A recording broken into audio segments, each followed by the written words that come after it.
Hey everyone, welcome to today's video. Now, a couple of weeks ago, probably a couple of months ago, I made a few videos talking about how Ubisoft did not have a hot 2019. I got some pushback from people who said that I was reporting false information.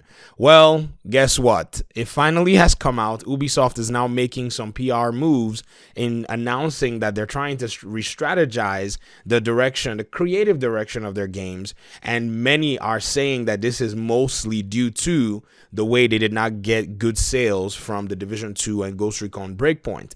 Now, their sales may have been decent, but if you're going to be releasing an IP or two IPs in 1 year, you ought to at least be able to cover some very good ground. So largely, it was not impressive. Their stock prices were not so hot afterwards, and so I think they're taking a different direction right now. So they announced on their Twitter page just the other day, talking about the direction of Ghost Recon Breakpoint. They're bringing a patch that's going to have the Terminator in it, but this is just one piece of a huge puzzle that they're going to be filling in bringing and resurrecting that game back. They're also looking at, the massive team right now working on the Division 2, working on Avatar as a project that is down on the long run. And something that just got announced recently is somebody who worked in Ubisoft back in the day, Maxime Bellon or Maxime Bellon. I don't know how you say these names, man. He might be French or he might be from anywhere else. Is somebody who worked on the old Splinter Cell game from back in the day, has now left Epic Games. He left Epic Games in October of 2019 and has now rejoined Ubisoft. Apparently, this person is going to be somebody that's going to be heading or spearheading the creative direction of Ubisoft games. If you look around on all the articles, look on GameRanks, look on, IGN, look on everywhere else, they'll talk about how this guy, as somebody that had worked in Ubisoft for about 20 years, somebody who started as a game tester. So this isn't somebody that I would say necessarily started on the development side of things. So this is somebody who has, in my opinion, gaming at the core. So having worked for Epic Games, I think it's probably made an impact over there, and Ubisoft was like, hey bro, show up. So they probably may have said, yeah, we'll write you that check, or here's a blank check. I don't know how this must have taken place. I'm just speculating, forgive me. But I think, in my opinion, that this is something that Ubisoft needs to do. Right now, the gaming landscape, I've said it many times, it's so competitive and cutthroat. Right now, we're not even seeing the most competitive aspects of the gaming landscape. The fear that a lot of AAA direction or AAA based companies will be having very soon is the fear of indie development. Indie development is about to get really strong and solid because a lot of, AAA insiders that are leaving the industry are starting to make, best practices readily available. I mean, they're not sharing any secrets. This is stuff that indie developers have been doing, but now they're very available for anybody that wants to pick up a game and actually make it. If you're determined enough, you can put together a game having very little knowledge as to how games actually work, but you have to educate yourself. Now, it's going to be intense for somebody that has no knowledge, but with determination and sheer will, we've seen a whole bunch of stuff happen. Now, what I'm looking forward to is this overhaul that's going to be coming and a variation of Ubisoft's games. If you look at the past few years, Ubisoft seems to have played it very safe in taking their game directions by bringing out maybe sequels or sequels of games that are already, established for them. So they haven't necessarily taken too much of a risk. It's usually sequels in the past, few years. Far Cry games, boom, a lot of them. Assassin's Creed games. I mean, nothing wrong with that, but also boom, a bunch of them. Ghost Recon Wildlands came out. That was actually good. So they decided, what? Let's just, vomit another Ghost Recon game. We'll call it Breakpoint. The Division 1, that sold the fastest in the history of Ubisoft sales, and then they said, what? Let's just do another, Division 2. So I feel like if you look at the history, you're going to see that largely it is the case that Ubisoft is just playing a very safe game. So right now, I think it's time for them to actually start to, bring things to light that are probably very well sought, that may not seem as the most monetarily favorable, aspects of gaming. And the reason I'm saying very well sought is Splinter Cell, for the longest time, has been a game that has been sought by the community. Now, I'm not saying this Maxime Bailon guy, or Maxime Bailon, how you say his name, I'm not saying that he's going to be working on a Splinter Cell game. In fact, everybody is kind of, putting that out there and saying, hey, we're not, trying to confirm anything about him working on a Splinter Cell game. But at least it shows that Ubisoft might be looking and saying, if we probably put our games on the back burner indefinitely, because these games are going to have huge marketing budgets. If you're saying, okay, we want to now, pull out Watchdog Legion from the shelf, it's going to have a huge marketing budget, and you're going to have to, understand that people actually are ready for a game like this, which right now I think Ubisoft, from seeing a lot of the response, understands that people might not be ready to go and invest in another Ubisoft game right now in terms of a full price $60 AAA game. They're also working on Beyond Good and Evil 2, which is also a sequel.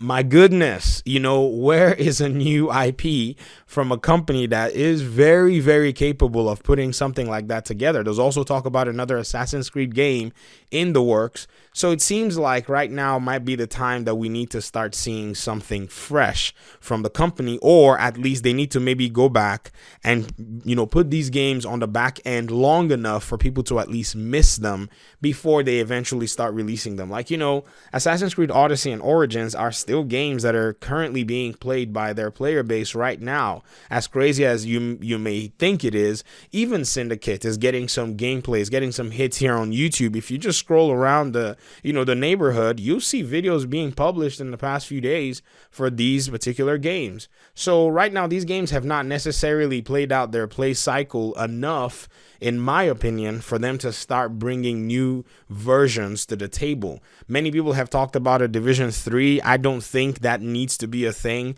In fact, from a sensible perspective, that does not need to be a thing for at least 4 years. I think Massive needs to come out. This is an Ubisoft collaborative studio. It's an Ubisoft studio. They need to come out and say, here is our 3-year plan.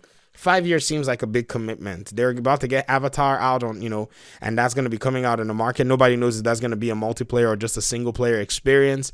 But at least for the Division 2, they need to say this is our 3-year plan. They need to have within that 3-year plan 2 new cities and a host of things that players can engage in to bring them back to the game.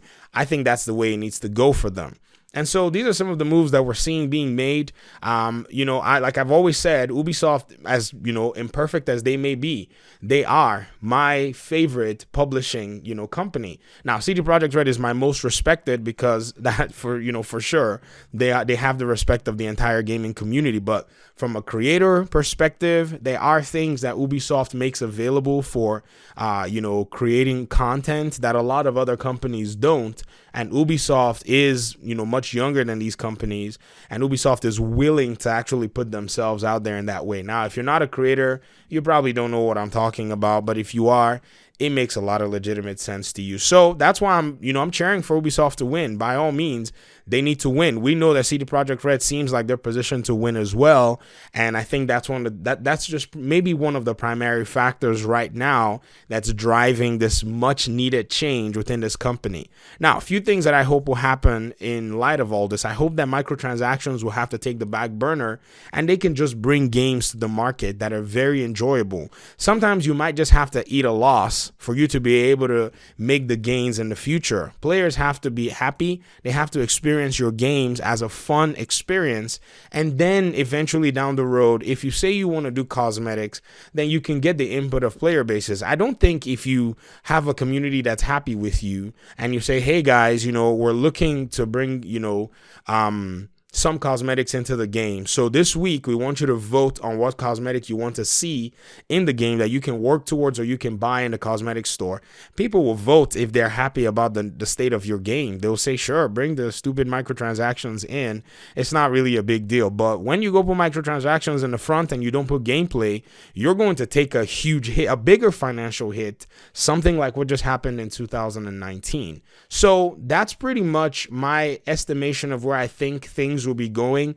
I'll be keeping an eye on all of this. I'll be keeping an eye on Avatar, its development. No one is saying anything other than the fact that Ubisoft's Massive has actually created or extended its campus in terms of moving, to a new site to, house another team that I think is working on this project very closely. So this is, in my opinion, very exciting times in gaming.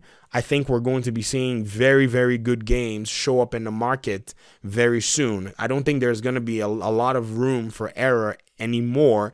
And if you make a critical error, I think this is my position as a AAA developer, or somebody who you can identify as a AAA publisher or developer. I think if you make a critical error right now, you are at a huge risk. I mean, just think about the games that have been delayed. You could say whatever you want about next gen, or even games that the developers and publishers are hesitant to announce. There are games like that. I'll discuss that in a different video, but it seems like everybody knows what's at stake right now and everybody's waking up. So let me hear your thoughts in the comment section. I'll see you guys in the next video. Peace.